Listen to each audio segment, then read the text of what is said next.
I've left one of the questions to the last because it's the most complicated to answer. What are the main things I must do as a pastor to make my church grow faster? Well, this is a question that lots of pastors in the United Kingdom ask as well. And there are lots of different things we can do. So I'm only going to give a high level answer here, but I hope over the weeks and months that we're together, we can explore some of these things in more detail. First of all, there is no magic answer. If you do this, this, and this, your church will definitely grow. That might be a disappointment to you, but if there was a magic answer, every church would be growing, and quite a lot of churches are not growing, and sadly, some are declining, and some are closing, as well as some growing. So I think the first thing to say is it's the Holy Spirit that brings growth in your church. And prayer and dependence on the Holy Spirit is so, so important. And being sensitive to his guidance. Full stop. You may remember in 1 Kings, Elijah talks about the still small voice of God. He's very depressed. He runs away and is in a cave, and God reveals himself in mighty ways, in earthquakes, in thunder, in lightning, and then comes the still small voice. Learning to hear the still small voice of the Holy Spirit guiding us as pastors. What should we be preaching on Sunday? Who should we be talking about the Christian message to? Let's imagine I'm on my way to the fields where I'm going to be working on my kind of vegetable plot. And suddenly I see someone I haven't spoken to before.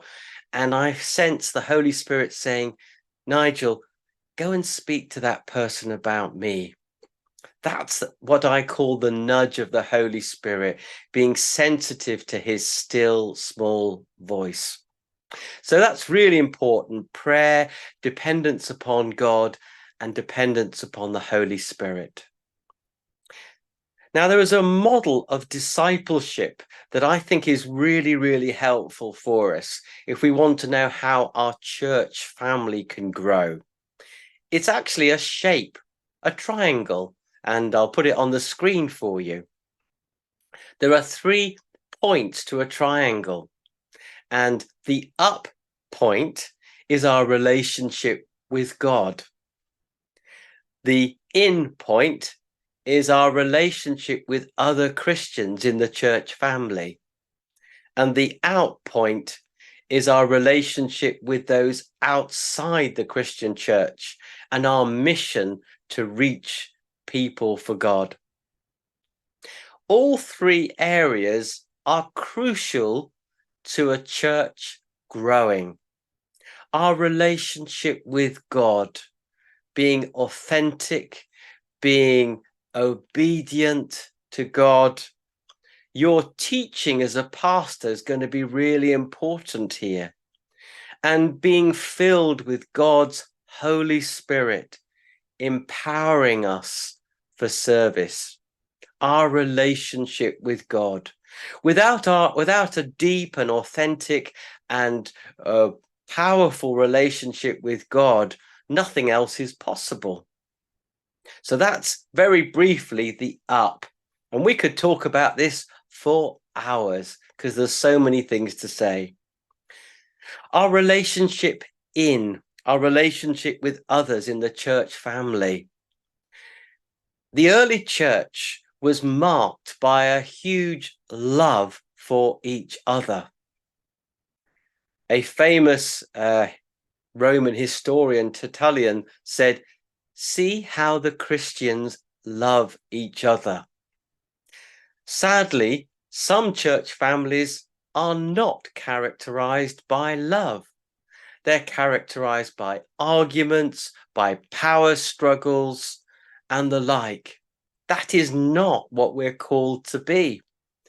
If people outside the church see the church family loving and caring for each other and supporting each other and helping those in need within the church family, they will be attracted to become part of the church family, or at least find out more.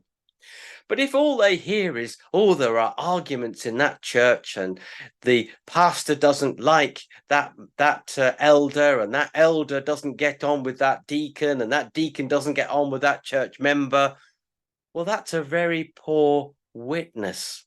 So our relationship with others in the church family is really important. And out is the final area.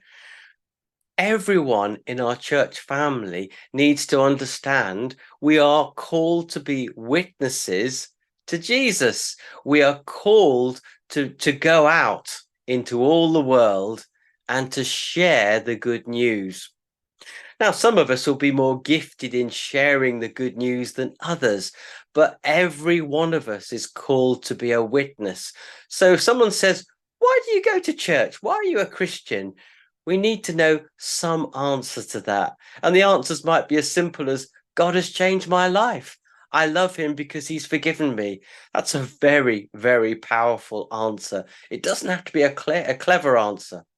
But everyone in the church family needs to know we are all called to mission. It's not the pastor who just does the mission and we all sit listening and watching him. It's everyone in the church family out. And the motive is not really to build more people in the church so that we can get more money into the church, so we can build a new church. Really, the motive is love. We want to see people come to Jesus because we know that coming to Jesus is the most important thing anyone can ever do. So this is a model of discipleship: up, in, and out.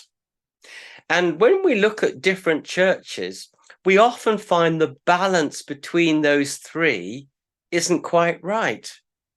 A church that only focuses on evangelism might not have enough teaching and modeling of what it needs, what the church inside needs to be like. And actually, a church that focuses on relationships inside the church might not have enough teaching and sense of mission for evangelism. And a church that doesn't focus on the relationship to God and saying that's the most important thing, because everything else comes down from the top point, our relationship to God, will never grow, because we don't have the dynamism of a relationship with God and God's empowering Holy Spirit to help us. So that model, up, in, and out, is a very powerful model that many churches in the United Kingdom use to help them as disciples and to help the church leaders in remembering the balance between those three. Really, that's just an introduction, and we'll hopefully come back to this point many, many times. But I hope that gives you some thought about how you can help your church grow. Thanks for listening.